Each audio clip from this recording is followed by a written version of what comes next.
মহিষাদলের সেই যে হনুমান, যার দাপাদাপিতে আতঙ্ক ছড়িয়েছিল, হনুমানের কামড়ে অনেকে আহতও হয়েছিলেন, জখম হয়েছিলেন, সেই হনুমান ধরা পড়েছে। হলদিয়া নন্দকুমার মেদিনীপুর থেকে বনকর্মীরা আসেন এবং সেই হনুমানটিকে অবশেষে খাঁচাবন্দি করা হলো। সুজিত রয়েছেন আমাদের সঙ্গে, আরো জানাবেন সুজিত।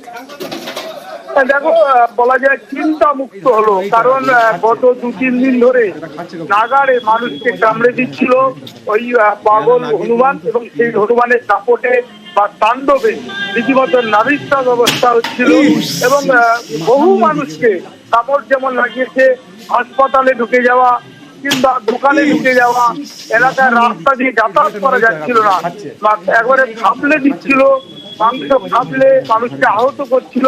শেষমেশ বলা যায় যে বহু চেষ্টার ফলে ধূমপানি গুলি ছুড়ে কিন্তু তাকে কাবু করা গেছে, কিন্তু কাবু করা যে সহজ হয়নি। এই ছবি এক্সক্লুসিভলি নিউজ বাংলায় আমরা যে দেখাচ্ছি সেখানে দেখতে পাবে তাকে কিন্তু রীতিমতো বেগ পেতে হয়েছে, খাঁচাবন্দি করতে। এবং এই যে মহিষাদল জুড়ে তার যে দাপাদাপি গত 2-3 দিনে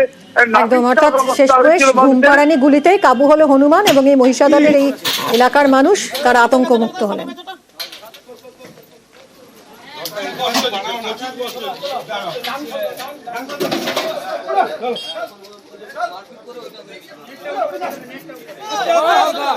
সরে যাও